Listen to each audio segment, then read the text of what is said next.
Hello, Gene Schwimmer here. Welcome to today's vlog. First order of business is to welcome a new subscriber, Mice and Rabbits.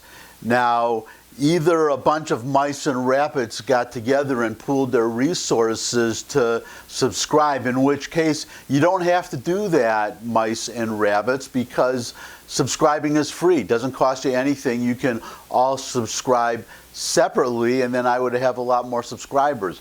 But there's also a possibility that Mice and Rabbits is just a name for one person, in which case, welcome Mice and Rabbits. Happy to have you join the family. I hope you'll bring a lot of other subscribers along with you, preferably human beings, but I'm okay with Mice and Rabbits, so any subscriber is welcome. Now on to today's subject. I've mentioned in the past, it's been a while, but there's a commentator, David Goldman. He consults with world leaders. He used to head the bond department at Credit Suisse. He has been to China a number of times, and he actually led a delegation of Chinese experts or businessmen, I forget which, or government officials, to Israel, because, and this could be a future vlog, there is a growing relationship between China and Israel. China is very eager to invest in Israel, as a lot of other countries are too. I guess that boycott, divestment, and sanctions gambit isn't working very well. And this will be a future vlog too, probably. But the reason I bring up David Goldman is because, as I said, he knows China very well. He has been sounding the alarm on something that has been bothering me for a while too, and it looks like it's coming to a head. I've said before that one of the good things that Trump has done is that in dealing with China, he hasn't been talking only about trade, but about two other problems that I've been worried about in the past, which has been the forced transfer of technology and the stealing of technology. But there is actually a third.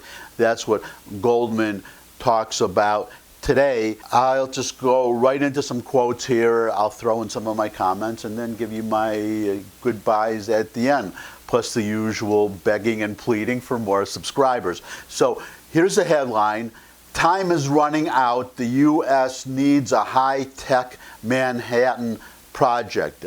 And if you've been educated in recent times in our public education system, the Manhattan Project was the development during World War II of the atomic bomb.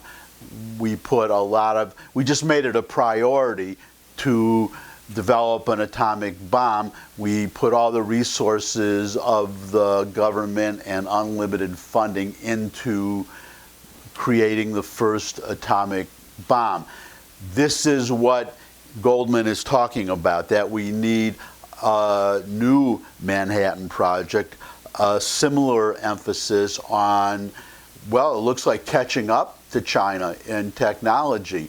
We've always assumed that we were ahead of China, but that is not the case today, and it's not getting enough attention. So let me go into some of these quotes here, as I said, and then I'll give you some comments later. We're getting our heads handed to us. I don't like to be the bearer of evil tidings, but I hate losing. The only thing I hate more than losing is trying to make ourselves feel better while we're losing rather than winning.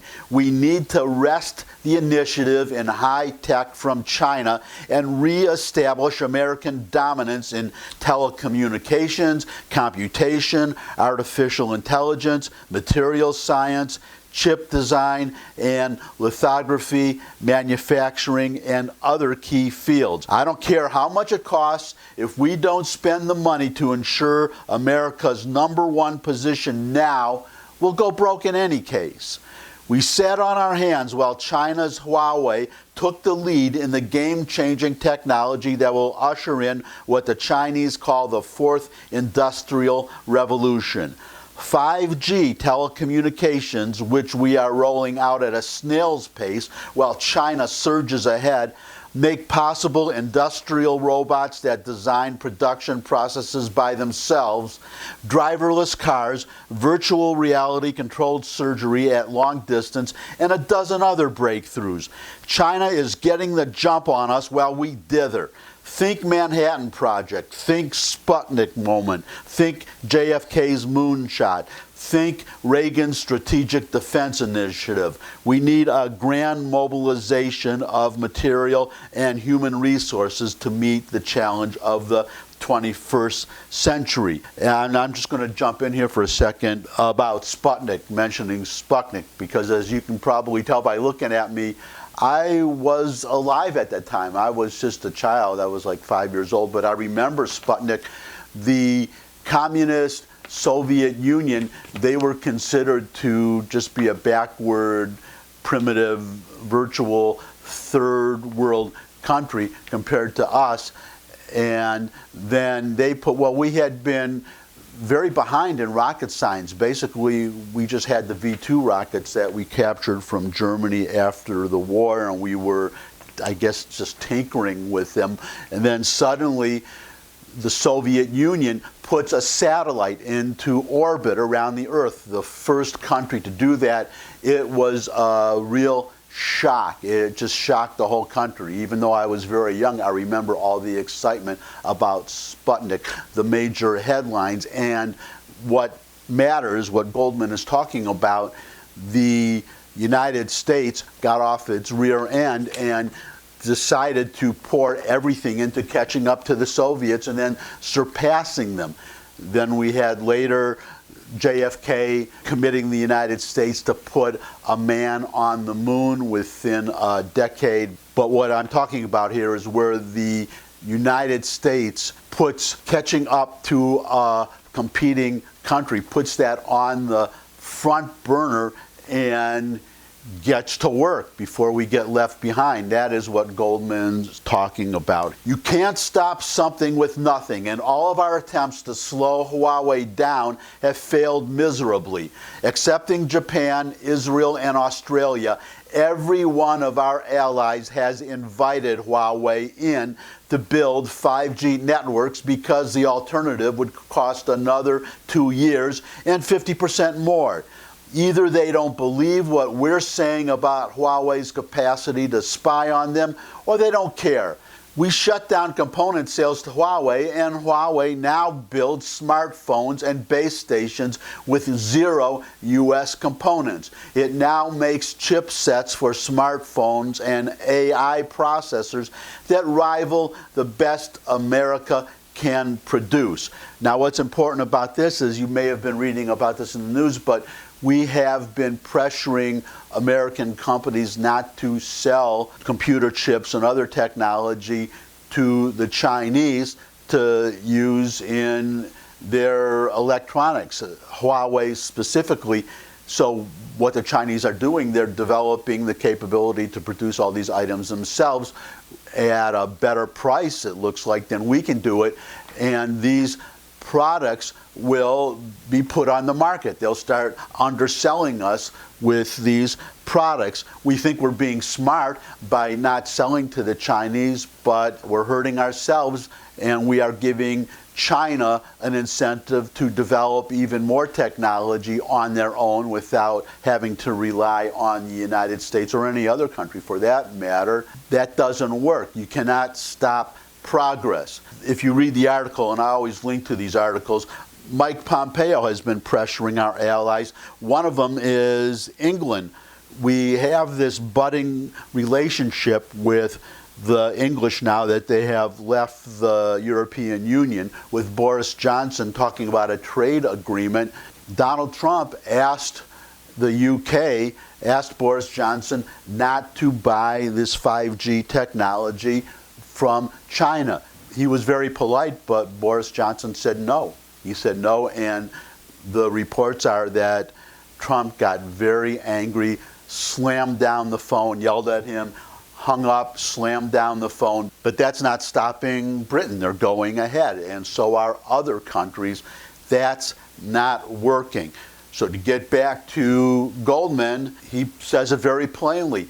This is a national humiliation, maybe the worst since the British burned Washington during the War of 1812.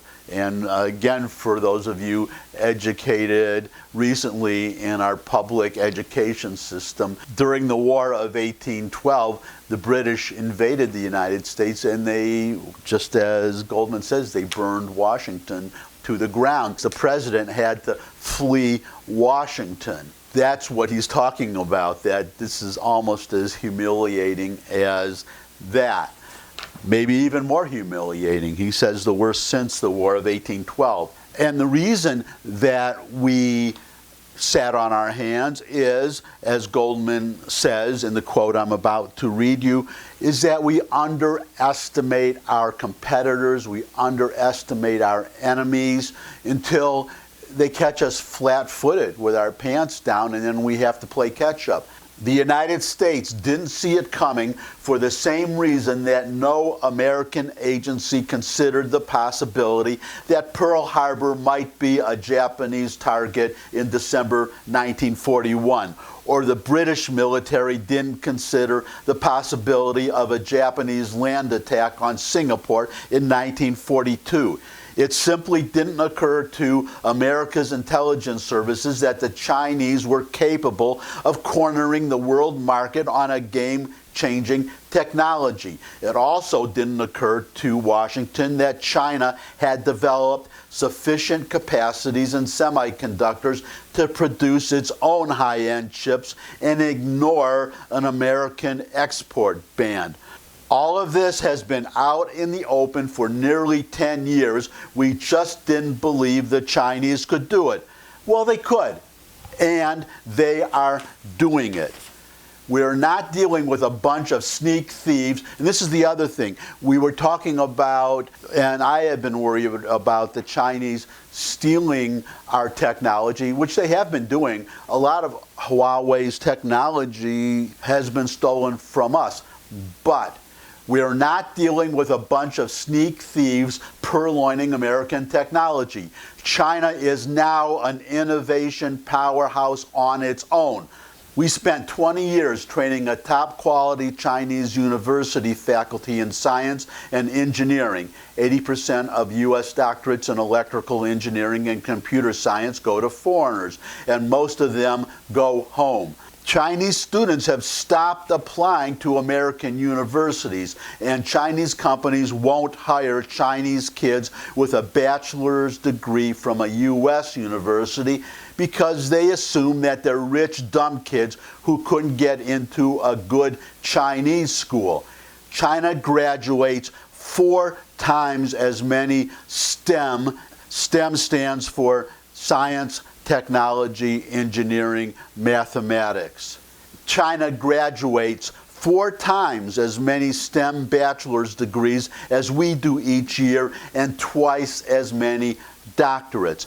This is a formidable challenge, but no challenge is too great for us if we mobilize our resources and stay focused on the goal.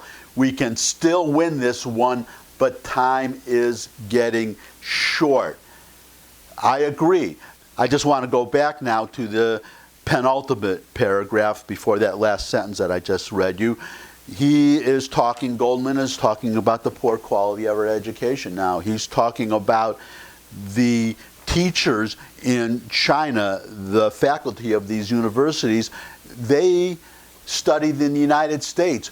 We created a monster. We taught these guys. And it's reminiscent, if you want a little history lesson now, of the Muslim conquest in the 15th century of Constantinople, which is now today Istanbul. Constantinople had successfully resisted sieges for 400 years. Their walls were so thick that catapults and the weapons of the earlier times could not breach those walls until the advent of gunpowder and cannon.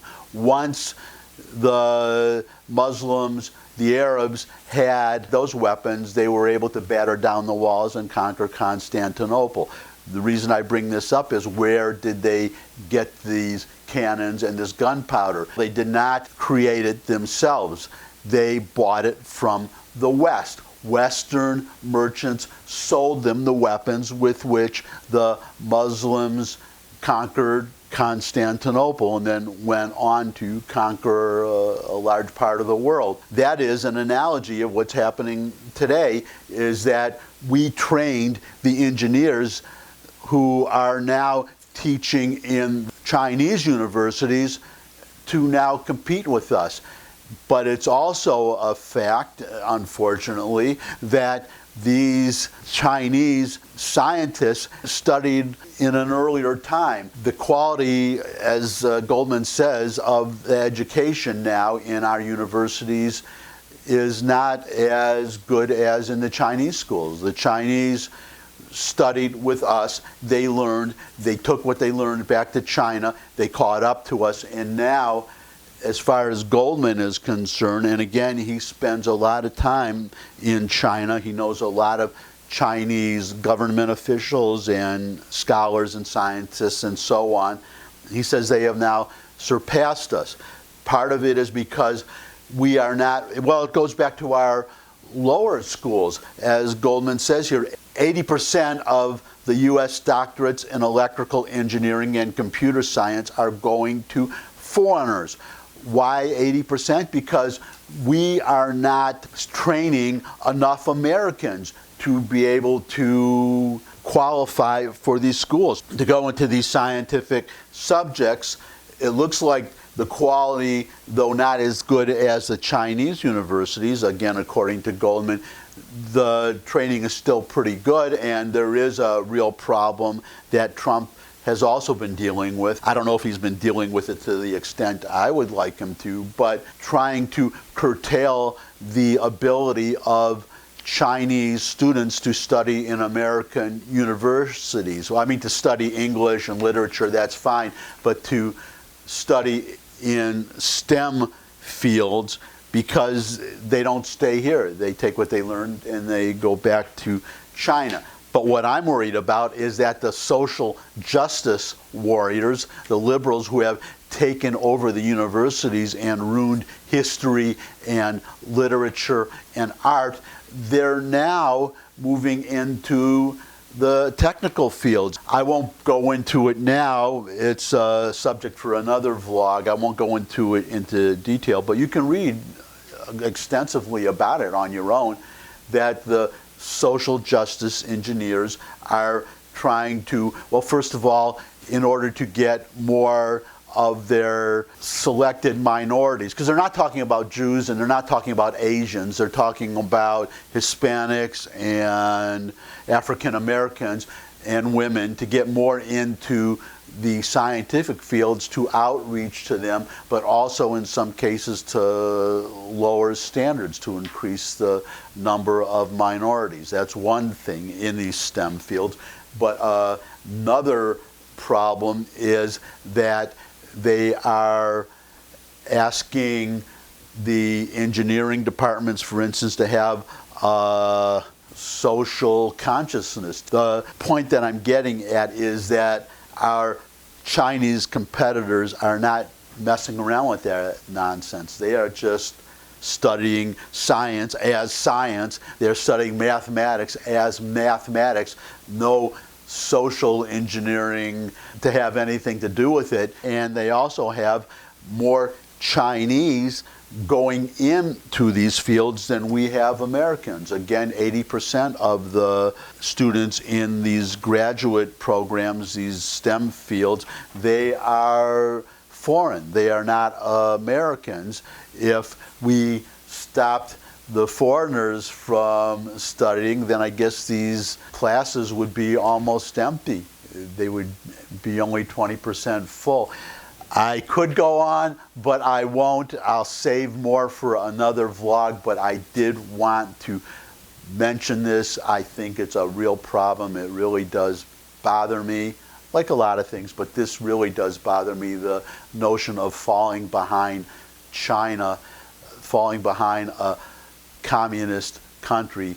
That really frightens me, and the possibility, as I mentioned in an earlier vlog, that we could lose a war someday. We can't let that happen.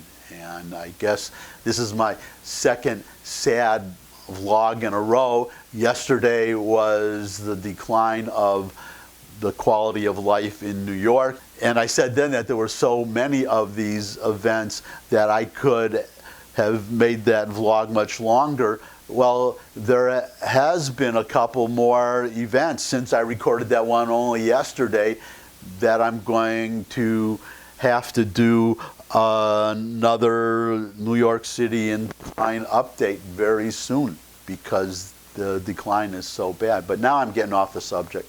So that's it for today. Thanks for stopping by. Thumbs up if you like this video. Share it with anybody you think would also like the video.